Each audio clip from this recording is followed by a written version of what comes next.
NAAC accreditation A grade കിട്ടിയ സ്ഥാപനം, ഇന്ത്യയിലെ തന്നെ ഏറ്റവും മികച്ച എഞ്ചിനീയറിംഗ് കോളേജുകളിൽ ഒന്നായി എല്ലാവരും അഭിമാനത്തോടെ കാണുന്ന സ്ഥാപനം കാഞ്ഞിരപ്പള്ളി അമൽജ്യോതി എഞ്ചിനീയറിംഗ് കോളേജ്. എന്നാൽ ശ്രദ്ധ എന്ന പെൺകുട്ടിയുടെ ആത്മഹത്യയെ തുടർന്ന് കേരളമെങ്ങും അമൽജ്യോതി കോളേജിനെ കുറിച്ച് ചർച്ച ചെയ്യുകയാണ്. അമൽജ്യോതി കോളേജ് മാനേജ്മെന്റിനെ കുറിച്ച്, ഹോസ്റ്റൽ സംവിധാനങ്ങളെ കുറിച്ചുള്ള ചർച്ചയിലാണ്. എന്നാൽ ആത്മഹത്യ ചെയ്ത സാഹചര്യത്തെക്കുറിച്ച് ചർച്ച ചെയ്യുന്നതിന് അപ്പുറത്ത് കോളേജ് മാനേജ്മെന്റിനെ കരിവാരി തേക്കുന്ന രീതിയിൽ ചർച്ചകൾ മുന്നോട്ട് പോകുമ്പോൾ ചില സ്ഥാപിത താല്പര്യങ്ങൾ കോളേജിനെതിരെ ഉന്നയിക്കുന്ന ആളുകളുടെ മുമ്പിൽ ചില സ്ഥാപിത താല്പര്യങ്ങൾ ഉണ്ട് എന്ന് സംശയിക്കേണ്ടിയിരിക്കുന്നു. ഇന്ന് KCBCയും ഉന്നത സംവിധാനങ്ങളും അതേക്കുറിച്ച് കൃത്യമായ പത്രക്കുറിപ്പ് ഇന്ന് ഇറക്കുകയും ചെയ്തു. എന്താണ് കത്തോലിക്ക സഭയുടെ ഏറ്റവും പ്രധാനപ്പെട്ട ഒരു എഞ്ചിനീയറിംഗ് കോളേജിനെതിരെ സംഘടിതമായ ആക്രമണം? അത് സോഷ്യൽ മീഡിയയിലും അല്ലാതെയുമുള്ള ആക്രമണം. രാഷ്ട്രീയ നേതാക്കളുടെ കൃത്യമായ അജണ്ടകൾ നടപ്പാക്കുകയാണോ ഇവിടെ? എന്താണ് ഈ ആരോപണങ്ങൾക്ക് പിന്നിലുള്ള വസ്തുത എന്നതാണ് ഷെക്കീന ബിഗ് ഡിബേറ്റ് ഇന്ന് ചർച്ച ചെയ്യുന്നത്. ഈ ചർച്ചയിൽ നമ്മളോടൊപ്പം പങ്കെടുക്കുന്നു ദീപിക ഫ്രണ്ട്സ് ക്ലബിന്റെ director father Roy Kannanchira CMI, chevalier advocate VC Sebastian, Amal Jyothi കോളേജിന്റെ hostels director father Robin Pathrakalayil. മൂന്നു പേർക്കും ഈ ചർച്ചയിലേക്ക് സ്വാഗതം. ഫാദർ റോബിൻ പത്രകാലായിൽ, ഈ ചർച്ച അങ്ങയിൽ ഞാൻ ആരംഭിക്കുകയാണ്. കഴിഞ്ഞ ഏതാനും ദിവസങ്ങൾക്ക് മുമ്പുണ്ടായ നിർഭാഗ്യകരമായ ഒരു സംഭവം, ആ സംഭവത്തിൽ തുടർന്ന് കോളേജിനെതിരെ വലിയ ആരോപണങ്ങൾ ഉണ്ടാകുന്നു. രാഷ്ട്രീയ പാർട്ടികൾ, സംഘടനകൾ ഏറ്റെടുക്കുന്നു. കോളേജിലെ വിദ്യാർത്ഥികൾ തന്നെ പ്രതിഷേധത്തിന്റെ ശബ്ദവുമായി വരുന്നു. ഈ ഒരു മുന്നേറ്റം, ഈ ഒരു ദിവസങ്ങളിലെ ആ ഒരു കാര്യങ്ങൾക്ക് അവസാനം ഇന്ന് വിദ്യാർത്ഥികൾ ആ സമരത്തിൽ നിന്ന് പിൻവാങ്ങുന്നു. മന്ത്രിയുടെ പ്രസ്താവന വരുന്നു, ചില തീരുമാനങ്ങൾ എടുക്കുന്നു എന്ന നിലയിലൊക്കെ വരുന്നു.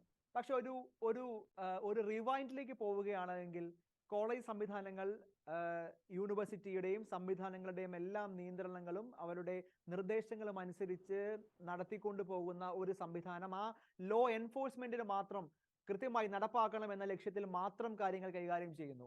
അങ്ങനെയുള്ള ഘട്ടത്തിൽ കോളേജിനെതിരെ ആരോപണങ്ങൾ ഉണ്ടാകുകയും അത് വലിയ ചർച്ചയായി മാറുകയും ചെയ്യുന്നു. എങ്ങനെയാണ് ഈ ഒരു ദിവസത്തിലെ സംഭവങ്ങളെ അങ്ങ് വളരെ ചുരുങ്ങിയ വാക്കിൽ വിലയിരുത്തുന്നത്? ഞാൻ മനസ്സിലാക്കുന്നിടത്തോളം കുട്ടികളുടെ പ്രധാനപ്പെട്ട അല്ലെങ്കിൽ പുറത്തുള്ളവരുടെ പ്രധാനപ്പെട്ട ഒരു ആരോപണം എന്ന് പറയുന്നത് അവിടെ ചെന്ന് ഹോസ്റ്റൽ അധികൃതര് കുട്ടി കുഴഞ്ഞു വീണതാണ് എന്നുള്ള ഒരു ആരോപണം എന്നാണ് ഡോക്ടർമാരെ അറിയിച്ചത്. അതുകൊണ്ട് കൃത്യമായ ചികിത്സ കിട്ടിയില്ല എന്നൊരു ആരോപണമൊക്കെ ആയിരുന്നു ആദ്യമേ ഉണ്ടായിരുന്നത്. അതൊക്കെ കുറച്ച് ക്ലിയർ ചെയ്തതിനു ശേഷം അതൊക്കെ മനസ്സിലായി എന്ന് വിചാരിക്കുന്നു. പക്ഷെ മാധ്യമങ്ങളിലൂടെ കടന്നു വരുന്നത് ഇങ്ങനെയുള്ള ആയിരുന്നില്ല. അവിടെ ചുറ്റിപ്പറ്റി നിന്ന ആ ഹോസ്പിറ്റലിന്റെ മുറ്റത്തും സമീപ പ്രദേശത്തും ഒക്കെ നിന്നിരുന്ന ആളുകളോട് ഇതിന്റെ എല്ലാ കഥകളും നമ്മൾ ആ രാത്രി സംസാരിച്ചില്ല എന്നത് മാത്രമായിരുന്നു അവരുടെ ആദ്യ ആരോപണം. അതെ. അതുപോലെ തന്നെ നമ്മൾ ഹോസ്പിറ്റലിലേക്ക് കൊണ്ടുവന്നിരുന്ന സമയത്ത് വഴിക്ക് ഒരാള് പ്രത്യേകിച്ച് കാഷ്വാലിറ്റിയിലോട്ട് കയറി ചെല്ലുമ്പോഴത്തേനും അടിയന്തരമായിട്ട് കയറി ചെല്ലുമ്പോൾ എന്നാ പറ്റിയതാണെന്ന് ചോദിക്കുമ്പോഴത്തേനും ഒരു കാരണവശാലും നമുക്ക് കുട്ടി ഹാങ് ചെയ്തതാണ് എന്നൊരു വാക്ക് നമുക്ക് പറയാൻ പറ്റില്ല. അതുകൊണ്ട് അവിടെ നിന്നവരോടൊക്കെ ആദ്യമേ പറഞ്ഞിരുന്നതും അങ്ങനെയാണ്, കുഴഞ്ഞു വീണതാണ്, എന്ത് പറ്റിയെന്ന് അറിയത്തില്ല, കയറ്റുവാണ് എന്ന് പറഞ്ഞിട്ട്, അല്ലെങ്കിൽ ചിലര് അങ്ങനെ പറഞ്ഞു, ചിലർ ഒന്നും മിണ്ടാതെ അകത്ത് കയറുകയും ചെയ്തു. അവിടെ ചെന്ന് PROയോട് ഞാനും മറ്റൊരു വൈദികനും കൂടിയായിരുന്നു PROയോട് സംസാരിച്ചു. അകത്ത് കയറിയ സിസ്റ്ററും വേറൊരു നൈറ്റ് വാർഡിന് ഒരു ചേച്ചി ഉണ്ടായിരുന്നു, ഒരു നേഴ്സ് ഉണ്ടായിരുന്നു. ആ നേഴ്സ് കൂടെ ഡോക്ടർമാരോട് കൃത്യമായിട്ട് ഹാങ് ചെയ്തതാണ് എന്ന് തന്നെ കൃത്യമായ വിവരമാണ് ധരിപ്പിച്ചിരുന്നത് അവരെ. 10 മിനിറ്റിനകം തന്നെ അവര് മരണം സ്ഥിരീകരിച്ചു. ഇവിടുന്ന് പോയപ്പോൾ തന്നെ നമ്മള് CIA വിളിച്ച് പോലീസിനെ ഇൻഫർമേഷൻ കൊടുത്തിരുന്നു, ഇങ്ങനെ ഒരു സംഭവം ഉണ്ടായിട്ടുണ്ട്, എത്രയും പെട്ടെന്ന് ഹോസ്പിറ്റലിലേക്ക് എത്തണം. ആദ്യം കുന്നുംഭാഗം ഹോസ്പിറ്റൽ എന്നുള്ള ധാരണയിലായിരുന്നു ഞങ്ങൾ ഇവിടുന്ന് ഇറങ്ങിയത് തന്നെ. അങ്ങനെയാണ് പോലീസിനെ അറിയിച്ചിരുന്നത്. പക്ഷെ ഇടയ്ക്ക് വെച്ച് കുഞ്ഞിന്റെ ശരീരത്തെ ചൂട് ഉള്ളത് കൊണ്ടും എത്രയും അടിയന്തരമായി ചികിത്സ കൊടുക്കാനുള്ള ആഗ്രഹം, ജീവൻ എങ്ങനെയും രക്ഷിക്കുവാനുള്ള ഒരു ആഗ്രഹത്തിന്റെ പുറത്തുമാണ് ഞങ്ങള് മേരി ക്വീൻസ് ഹോസ്പിറ്റലിൽ ഇടയ്ക്ക് തന്നെ കയറാനായിട്ട് തീരുമാനിച്ചത്. അങ്ങനെയാണ് മേരി ക്വീൻസ് ഹോസ്പിറ്റലിൽ ആ വിവരവും ഇവിടെ മാനേജ്മെന്റിനെ ഞങ്ങൾ അറിയിച്ചു, ഇങ്ങോട്ടാണ് കയറുന്നതെന്ന്. ഇവിടുന്ന് പോലീസിനെ അറിയിച്ചു. പോലീസ് 10 മിനിറ്റിനകം തന്നെ ഹോസ്പിറ്റലിൽ എത്തുകയും ചെയ്തു. അവിടെ വെച്ച് തന്നെ അവിടെ ഹോസ്പിറ്റലിലേക്ക് പോകുന്ന വഴിക്ക് തന്നെ, അല്ലെങ്കിൽ അങ്ങ് കൊണ്ടുപോയപ്പോൾ തന്നെ ഞങ്ങൾ HOD ആയ ഒരു അനൂപ് സാറുണ്ട്, ആ സാറിനോട് പറഞ്ഞിരുന്നു വീട്ടിൽ വിളിച്ചറിയിക്കണം, ഒരു എമർജൻസി സിറ്റുവേഷൻ ഉണ്ട്, ഒരു അപകടം ഉണ്ടായിട്ടുണ്ട്. സാർ അറിയിച്ചത് അങ്ങനെയാണ്, ഒരു അപകടം ഉണ്ടായിട്ടുണ്ട്, അതുകൊണ്ട് ചില സീരിയസ് ആണ്, നിങ്ങൾ എത്രയും പെട്ടെന്ന് 26-ാം മൈൽ ഹോസ്പിറ്റലിലേക്ക് എത്തണം എന്നാണ് ആദ്യമേ അറിയിച്ചത്. അതിനുശേഷമാണ് ഒരു 10 മിനിറ്റിന് ശേഷമാണ്, അല്ലെങ്കിൽ അവിടെ ചെന്ന് ഹോസ്പിറ്റലിൽ ചെന്ന് 10 മിനിറ്റ് ശേഷം മരണം സ്ഥിരീകരിച്ചതിനും കുട്ടികളൊക്കെ അവിടെ ഡേ സ്കോളേഴ്സ് ഒക്കെ കുട്ടികൾ അവിടെ എത്തിക്കൂടിയിരുന്നു. മറ്റുള്ളവരെത്തി. അപ്പം മരിച്ചു എന്നുള്ളൊരു വാർത്ത അവരുടെ ഇടയിലേക്ക് പരന്നു. മൊബൈൽ വഴി, ഓൺലൈൻ വഴി ഈ വാർത്ത പെട്ടെന്ന് പരക്കും. അപ്പം ഓൺലൈൻ വഴിയോ മീഡിയ വഴിയോ ഒരു വാർത്ത ഒരു പേരന്റിന്റെ ചെവികളിൽ എത്തുമ്പോൾ ഒരു വലിയ ബുദ്ധിമുട്ടായിരിക്കും അവർക്ക്.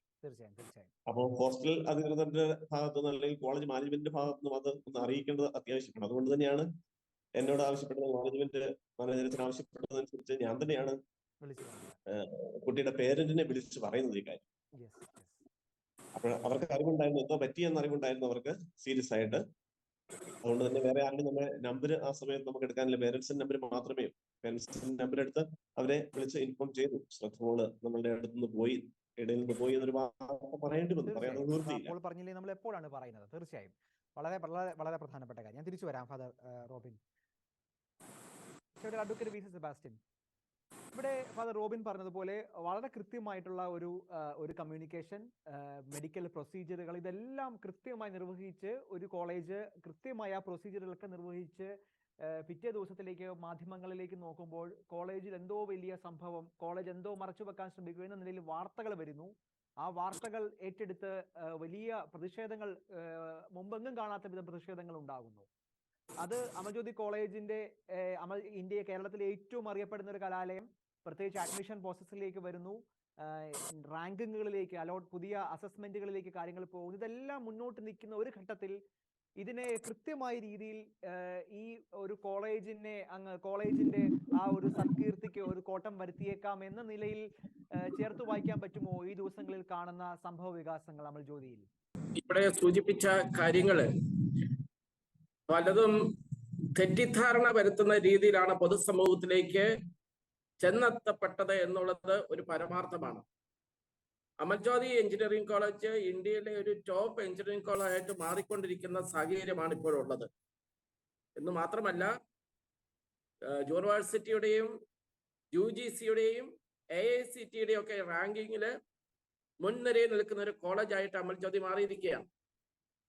ഈ പശ്ചാത്തലത്തില് ഇങ്ങനെ ഒരു സംഭവം, ഒരു മരണം കോളേജിൽ ഉണ്ടായതില് പൊതുസമൂഹത്തോടും ബന്ധുക്കാരോടും ഒപ്പം കോളേജിലെ പ്രിയപ്പെട്ടവർക്കും എല്ലാം വളരെയേറെ വിഷമമുള്ളതാണ്.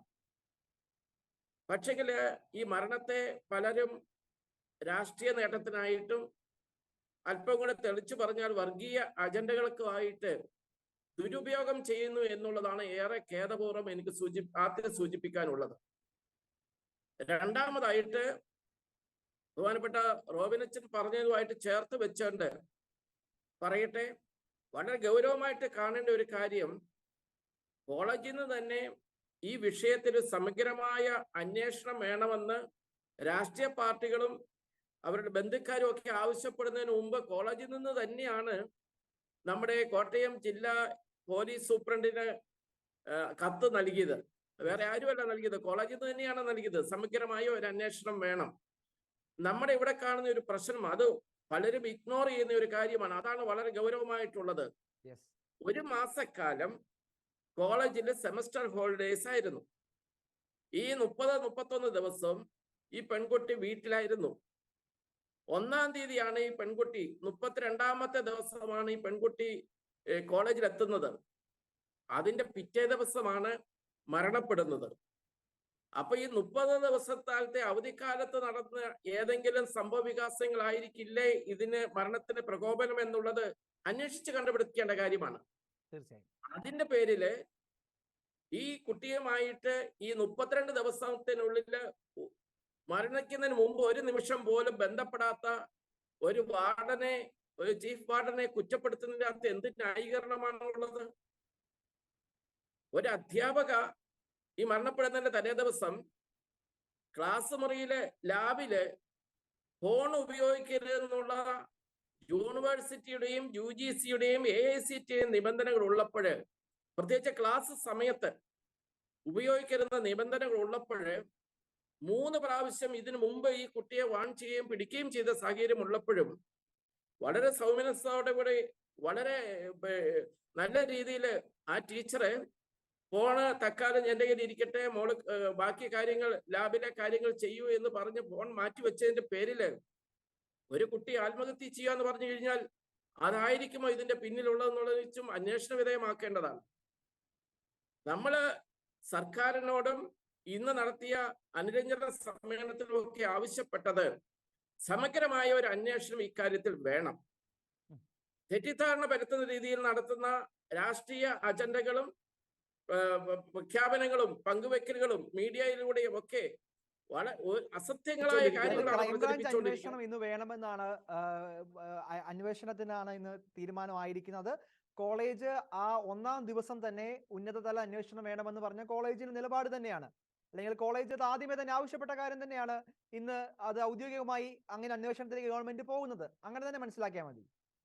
തീർച്ചയായിട്ടും കാരണം കോളേജ് ഒരു അന്വേഷണം അല്ലാതെ സമരക്കാരുടെ ആഹ്വാനം പ്രകാരമോ അല്ലെങ്കിൽ ഈ പറയുന്ന സോഷ്യൽ മീഡിയയിലും മറ്റും കാണുന്ന സമരക്കാരുടെ ആവശ്യമോ ഒന്നുമായിരുന്നില്ല, അല്ലെങ്കിൽ അവരുടെ പ്രതിഷേധം കൊണ്ടുണ്ടായ ഒരു അന്വേഷണമല്ല ഇത്. ഇത് കോളേജ് തന്നെ ആഗ്രഹിക്കുകയും കോളേജ് തന്നെ ഇതിനുവേണ്ടി നിലപാടെടുക്കുകയും ചെയ്ത അന്വേഷണം തന്നെയാണിത്. തീർച്ചയായിട്ടും. കാരണം വെള്ളിയാഴ്ച മരിക്കപ്പെട്ട ഒരു കുട്ടി ശനിയാഴ്ച ഈ വിഷയമായിട്ട് ബന്ധപ്പെട്ട് നമ്മള് കത്ത് കൊടുക്കുന്നു ജില്ലാ പോലീസ് സൂപ്രണ്ടിന്. തിങ്കളാഴ്ചയാണ് സമര പരിപാടികളുമായിട്ട് ഇങ്ങനെ സംഘടനകൾ ഇറങ്ങി വന്നത്. അപ്പൊ അതിനു മുമ്പ് കോളേജ് അതിനെ ആവശ്യപ്പെട്ട ഒരു കാര്യമാണ് ഇത്. ആ ആവശ്യമാണ് ഇപ്പോൾ അംഗീകരിച്ചിരിക്കുന്നത്. കാരണം കോളേജിന് ധൈര്യമായിട്ട് ആവശ്യപ്പെടുവാനുള്ള അർഹതയുണ്ട്. കാരണം ഇത് കോളേജിലെ ഏതെങ്കിലും ഇൻസിഡന്റിന്റെ പേരിൽ അല്ല ഈ മരണം നടത്തിയെന്നുള്ളത് 100% കോളേജിന് ഉറപ്പായിട്ടുള്ള കാര്യമാണ്. കാരണം 31 ദിവസം കോളേജിൽ ഇല്ലാത്ത ഒരു കുട്ടി കോളേജിൽ വന്ന് പിറ്റേ ദിവസം മരിക്കുമ്പോൾ അത് കോളേജ് എന്ത് പഠിച്ചിട്ടാണ്? ഇനി പരാതികള് ഇന്ന് പല പരാതികളും ഉന്നയിക്കപ്പെട്ടിട്ടുണ്ട്. പരാതികൾ പലതും ഒരു യാഥാർത്ഥ്യമായിട്ട് പുലബന്ധമില്ലാത്ത പരാതിയാണ്. ഇന്നിപ്പോൾ ചർച്ചയിൽ ഉന്നയിച്ച ഒരു കാര്യം, 1-2 കാര്യങ്ങൾ ഞാൻ സൂചിപ്പിക്കുന്നതിൽ അപാകതയില്ലെന്ന് കരുതുകയാണ്. മറ്റൊന്നുമല്ല, അധ്യാപകരെ ആ ലാബുമായിട്ട് ബന്ധപ്പെട്ട ഫുഡ് ടെക്നോളജിയിലെ അധ്യാപകരെ ഉടൻ തന്നെ പിരിച്ചു വിട്ടിട്ട് വേണം, മാറ്റി നിർത്തിയിട്ട് വേണം അന്വേഷണം നടത്താൻ വേണ്ടി. എന്ത് ന്യായമാണ് ഇതിനകത്തുള്ളത്? ഒരു ആൾക്കാരെ കുറ്റം ആരോപിച്ചതിന് ശേഷം അവരെ മാറ്റി നിർത്തിയിട്ട് നിരപരാധിയായ ഒരാളോട് എങ്ങനെ നമ്മൾ ശിക്ഷിക്കാൻ സാധിക്കുന്നത്? അത് ഒരിക്കലും അംഗീകരിക്കാൻ പറ്റുന്നതല്ല. അതുകൊണ്ട് മാനേജ്മെന്റ് വളരെ വ്യക്തമായിട്ട് പറഞ്ഞിരിക്കുന്ന കാര്യം ഇതാണ്: അന്വേഷണം നടക്കട്ടെ. അന്വേഷണത്തിൽ നടക്കുമ്പോൾ തെളിവുകൾ ഉണ്ടാകും. കോളേജിലെ എല്ലാ കോണിലും CCTV ക്യാമറ വെച്ചിട്ടുള്ളതാണ്. വ്യക്തമായ രേഖകളുണ്ട്. അല്ലാതെ ചുമ്മാ ഒരു നടപടിയൊന്നും ആർക്കും എടുക്കാൻ സാധിക്കില്ല. അധ്യാപകർ എന്ത് തെറ്റ് ചെയ്തു അവരെ പിരിച്ചുവിടാൻ വേണ്ടി അത് നടപ്പായില്ല എന്ന് വളരെ വ്യക്തമായിട്ട് ഞങ്ങൾ പറഞ്ഞിട്ടുണ്ട്. അതും ഇവിടെ കുട്ടികളും ഉന്നത വിദ്യാഭ്യാസ വകുപ്പ് മന്ത്രിയും അംഗീകരിച്ചു. അന്വേഷണം നടത്തട്ടെ. അന്വേഷണം നടത്തിയിട്ട് എന്തെങ്കിലും തെറ്റുകൾ ഉണ്ടെന്ന് ബോധ്യപ്പെട്ടു കഴിഞ്ഞാൽ അത് വ്യക്തമാക്കും. ഇവിടെ എനിക്ക് സൂചിപ്പിക്കാനുള്ളത്, കുട്ടിയുടെ ലാപ്ടോപ്പും കുട്ടിയുടെ മൊബൈൽ ഫോണും അതിനകത്തുള്ള വിശദാംശങ്ങൾ ചെകഞ്ഞെടുത്ത് കഴിയുമ്പോൾ വളരെ വ്യക്തമായ തെളിവുകൾ കിട്ടുമെന്നുള്ള അനുമാനത്തിലാണ് ഞാൻ ഇരിക്കുന്നത്. കാരണം അതൊന്നും ആർക്കും അത്തരം തെളിവുകളൊക്കെ നമ്മുടെ കൈകളിൽ ഉണ്ടെങ്കിൽ പോലും അതിലേക്ക് ഒന്ന് കണ്ണെത്തിപ്പോലും നോക്കാതെ എല്ലാം ഒരു പ്രത്യേക കാരണങ്ങൾ കൊണ്ടാണ് മാത്രം സമർത്ഥിക്കുന്ന മാധ്യമങ്ങൾ നമുക്ക് ചുറ്റുമുള്ളപ്പോൾ അത്തരം കാര്യങ്ങളിലേക്ക് ശ്രദ്ധ തിരിയാതിരിക്കുന്നത് സ്വാഭാവികം മാത്രമാണ്. ഞാൻ ഉറപ്പായിട്ട് തിരിച്ചു വരാം അങ്ങേക്ക് അടുത്ത ഘട്ടത്തിൽ. ഫാദർ റോയ് കണ്ണഞ്ചിറ, അങ്ങ് ലൈവിൽ ഉണ്ടെന്ന് ഞാൻ കരുതുന്നു. ഫാദർ റോയ് കണ്ണഞ്ചിറ, ഇവിടെ നമ്മുടെ മുമ്പിൽ ധാരാളം സംഭവങ്ങളുണ്ട്. പ്രത്യേകിച്ച് MES കോളേജിൽ ഉണ്ടായ ആത്മഹത്യ നമ്മുടെ മുമ്പിലുണ്ട്. ബാലരാമപുരത്ത് ഒരു സ്ഥാപനത്തിലുണ്ടായ അസ്മി എന്ന കുട്ടിക്ക് ഉണ്ടായത് നമ്മുടെ മുമ്പിലുണ്ട്. ഇന്നത്തെ ദിവസം നമ്മൾ ചർച്ച ചെയ്യുന്ന സമയത്ത് തന്നെ തൊടുപുഴ അല്ലസർ കോളേജ് എഞ്ചിനീയറിംഗ് വിദ്യാർത്ഥിക്ക് ഉണ്ടായ സംഭവങ്ങളുണ്ട്. ഇത്തരം സംഭവങ്ങൾ തീർച്ചയായിട്ടും നമ്മുടെ പല സ്ഥാപനങ്ങളിൽ ഉണ്ടാവുകയും സംഭവിക്കുകയും നിർഭാഗ്യകരമാണ്. ഇതെല്ലാം നിർഭാഗ്യകരമായ സംഭവങ്ങൾ തന്നെയാണ്. പക്ഷെ എന്തുകൊണ്ടാണ് കേരളത്തിലെ ഏറ്റവും മികച്ച എഞ്ചിനീയറിംഗ് കോളേജ്, കേരളത്തിലെ ഏറ്റവും ഇന്ത്യയിലെ എണ്ണപ്പെട്ട ഒരു വിദ്യാഭ്യാസ സ്ഥാപനം, കത്തോലിക്ക സഭയുടെ ഒരു സ്ഥാപനവുമായി യാതൊരു ബന്ധവും, സ്ഥാപനത്തെ അധികാരികൾക്ക് യാതൊരു തരത്തിലും നേരിട്ട് ഒരു ബന്ധവും ഇല്ലാത്ത ഒരു വിഷയത്തിന്റെ പേരിൽ ആ സ്ഥാപനത്തെ മുഴുവൻ കരുവാടിത്തേക്കാൻ നിൽക്കുന്ന സംഘടിതമായ ഒരു ശ്രമം രാഷ്ട്രീയ പാർട്ടികളുടെയും ചില തൽപര കക്ഷികളുമൊക്കെ അത്തരം ശ്രമങ്ങളുമായി നടത്തുന്നതിനെ അങ്ങ് എങ്ങനെയാണ് വായിക്കുന്നത്? ഫാദർ റോയ് കണ്ണഞ്ചിറ. ഇതിൽ ഇപ്പോൾ നിധിൻ പറഞ്ഞ ഈ സംഘടിത സംവിധാനങ്ങൾ ആരൊക്കെയാണെന്ന് കൂടി പറയും, അവരുടെ പേര് പറയും. തീർച്ചയായും SFI ഉൾപ്പെടെയുള്ള സംഘടനകൾ, SFI, പിന്നെ SFI കൂടാതെ ഫ്രട്ടേണിറ്റി പോലുള്ള നമ്മുടെ ഒന്നും നാട്ടിൽ മുമ്പൊന്നും കേട്ടുപരിചയമില്ലാത്ത ജമാഅത്തെ ഇസ്ലാമിയുടെ ഉൾപ്പെടെയുള്ള സംഘടനകൾ, ഇപ്പോൾ ഇന്ന് KSUവിന്റെ സമരം ഉണ്ടെന്ന് ഞാൻ മനസ്സിലാക്കുന്നു. പല സംഘടനകളും ഈ ദിവസങ്ങളിൽ അവരുടെ സമരവുമായി വന്നിട്ടുണ്ട്. ഓക്കെ, വിദ്യാർത്ഥി സംഘടനകൾ എന്ന് പറയുന്ന സംഘടനകളാണ് അല്ലെ? വിദ്യാർത്ഥി രാഷ്ട്രീയ സംഘടനകൾ അല്ലെങ്കിൽ രാഷ്ട്രീയ വിദ്യാർത്ഥി സംഘടനകളാണ് ഇപ്പോൾ അമൽ ജ്യോതിയിലേക്ക് മാർച്ച് ചെയ്തുകൊണ്ടിരിക്കുന്നത് അല്ലേ? അതെ. ഞാൻ ഈ സംഭവങ്ങളെ വായിക്കുമ്പോൾ ഈ വിദ്യാർത്ഥി സംഘടനകളുടെ ലക്ഷ്യങ്ങളെ പറ്റിയാണ് എനിക്ക് സംസാരിക്കാൻ തോന്നുന്നത്. യഥാർത്ഥത്തിൽ പഠിക്കാൻ വേണ്ടി കലാലയത്തിലും വിദ്യാലയത്തിലും വരുന്ന വിദ്യാർത്ഥികൾക്ക് അവരുടെ പഠിക്കുവാനുള്ള അവകാശവും അവർക്ക് മികച്ച വിദ്യാർത്ഥിയായി തീരുവാനുള്ള സാഹചര്യവും സംരക്ഷിക്കുക എന്നതായിരിക്കണമല്ലോ ഒരു വിദ്യാർത്ഥികളുടെ സംഘടന എന്ന പേരിൽ പ്രവർത്തിക്കുന്ന SFI ആണെങ്കിലും KSU ആണെങ്കിലും ABVP ആണെങ്കിലും ഇപ്പോൾ പുതിയത് എന്താണ് ഫ്രട്ടേണിറ്റി, ഓക്കെ, ഫ്രട്ടേണിറ്റി ആണെങ്കിലും എല്ലാത്തിന്റെയും ലക്ഷ്യം വിദ്യാർത്ഥികൾക്ക് യഥാർത്ഥത്തിൽ മാത്രമല്ല ഈ പറയുന്ന ഒരു പ്രധാനപ്പെട്ട ഇതിന്റെ ഒരു പ്രധാനപ്പെട്ട സമ്മേളനം ഉദ്ഘാടനം ചെയ്തത് കഴിഞ്ഞ ദിവസങ്ങളിൽ പത്രമാധ്യമങ്ങളിൽ പരീക്ഷ എഴുതാതെ വിജയിച്ച് റെക്കോർഡ് ഇട്ട ഒരാളാണ് ഈ അമൽജ്യോതി കോളേജിന്റെ മുന്നിൽ സമരം ഉദ്ഘാടനം ചെയ്തത്. അത് ഇന്നലത്തെ വാർത്തയും കൂടെയാണ്. അതാണല്ലോ, ഞാനതാണ് പറയാൻ വരുന്നത്. ഈ SFI എന്ന് പറയുന്ന വിദ്യാർത്ഥി സംഘടനയുടെ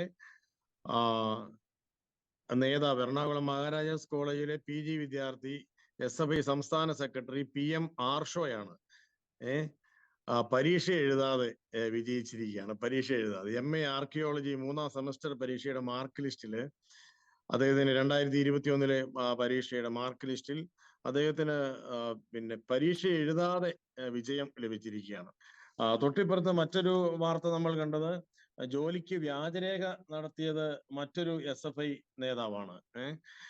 ജോലിക്ക് വേണ്ടി വ്യാജരേഖ നടത്തി ഇന്ന് SFI നേതാവ് നടത്തിയിട്ടുണ്ട്. സത്യത്തിൽ ഈ വിദ്യാർത്ഥി സംഘടനകൾ എന്താണ് ഇവിടെ കേരളത്തിന്റെ വിദ്യാഭ്യാസ പ്രവർത്തനങ്ങൾക്ക് സംഭാവന ചെയ്യുന്നത് എന്ന് സാമാന്യ ബോധമുള്ള, സാമാന്യ വിദ്യാഭ്യാസമുള്ള ഒരു മലയാളി ഉണർന്ന് ചിന്തിക്കേണ്ട ഒരു സാഹചര്യം അമൽ ജ്യോതിയുടെ പരിസരത്ത് ഉണരുകയാണ്. ഞാൻ അതാണ് പറഞ്ഞു വരുന്നത്. ഇവിടെ അമൽ ജ്യോതി ഒരു ദുരന്ത ചിഹ്നമായി ഇപ്പോൾ നിൽക്കുകയാണ്. അങ്ങനെ ആക്കാൻ വേണ്ടി പരിശ്രമിച്ചുകൊണ്ടിരിക്കുകയാണ്. അമൽ ജ്യോതി എഞ്ചിനീയറിംഗ് കോളേജ് കേരളത്തിൽ മാത്രമല്ല ഭാരതത്തിലും അവിടെ പഠിച്ചിറങ്ങിയ വിദ്യാർത്ഥികൾക്ക് വിദ്യാഭ്യാസത്തെ സ്നേഹിക്കുകയും ജീവിതത്തിൽ ഉറച്ച നേട്ടം നേടണമെന്ന് കരുതിക്കൊണ്ട് വിദ്യാഭ്യാസത്തെ സമീപിക്കുകയും ചെയ്യുന്ന ലക്ഷ്യബോധമുള്ള, മൂല്യബോധമുള്ള ഏത് വിദ്യാർത്ഥിക്കും കേരളത്തിൽ ഇന്ന് പഠിക്കുവാൻ ലഭിക്കുന്നതിൽ ഏറ്റവും മികച്ച കലാലയങ്ങളിലൊന്ന് അമൽ ജ്യോതി എഞ്ചിനീയറിംഗ് കോളേജ് തന്നെയാണ്. എന്നാൽ അവിടെ പഠിക്കുവാൻ വേണ്ടിയല്ല, കലാലയത്തെ കലാപാലയമാക്കാൻ വേണ്ടി മാത്രം ലക്ഷ്യം വെച്ചുകൊണ്ടുള്ള വിദ്യാർത്ഥി സംഘടനകളുടെ പ്രവർത്തകർക്ക് അവിടെ പ്രവർത്തിക്കുവാൻ, രാഷ്ട്രീയം നടത്തുവാനുള്ള അവസരം കിട്ടാത്തതിന്റെ കയ്പല്ലേ ഈ ഒരൊറ്റ സംഭവത്തെ പിടിച്ചുകൊണ്ട് SFI ഉൾപ്പെടെയുള്ള രാഷ്ട്രീയ സംഘടനകൾ നടത്തുന്ന ഈ ഒരു അട്ടഹാസങ്ങൾക്ക് പിന്നിൽ എന്നത് കേരളത്തിന്റെ പൊതുസമൂഹം, സാമാന്യം ചിന്തിക്കാൻ ശേഷിയുള്ള സമൂഹങ്ങൾ, ജനമനസ്സ് മനസ്സിലാക്കേണ്ട ഒരു സമയമാണിത്. ഇവിടെ സംഭവിച്ചതാണ് ഇപ്പോൾ നിതിൻ തന്നെ പറയുകയുണ്ടായി. ഫസൽ ഗഫൂറിന്റെ MES കോളേജിൽ ഫീസ് അടയ്ക്കാനായിട്ട് നിവൃത്തിയില്ലാത്തതിന്റെ പേരിൽ ഒരു വിദ്യാർത്ഥി തൂങ്ങി മരിച്ചു. അവിടേക്ക് പോകാനായിട്ട് SFIക്ക് വണ്ടിക്കൂലി കിട്ടിയില്ല. അവിടേക്ക് പോകാനായിട്ട് വഴി അറിയത്തില്ലാതെ പോയി. SFIക്കാർക്ക് വഴി അറിയത്തില്ലാതെ പോയി. KSUവിന് അവിടേക്ക് പോകാനായിട്ടുള്ള വഴി അറിയത്തില്ലാതെ പോയി. പിന്നെ ഇവിടെ നമ്മുടെ തിരുവനന്തപുരത്ത് വളരെ ദാരുണമായ രീതിയിൽ ഒരു മദ്രസയില് ആസ്മിയ എന്ന് പറയുന്ന പെൺകുട്ടി തൂങ്ങി മരിച്ചു. മദ്രസയിലുള്ള തൂങ്ങി മരണത്തിന് വിളിക്കാൻ മുദ്രാവാക്യം മറന്നുപോകുന്ന ഒരു സംഘടനയാണ്, വിദ്യാർത്ഥി സംഘടനയാണ് SFI അല്ലെങ്കിൽ KSU അല്ലെങ്കിൽ ABVP എന്ന് നമ്മൾ ഇവിടെ മനസ്സിലാക്കുകയാണ്.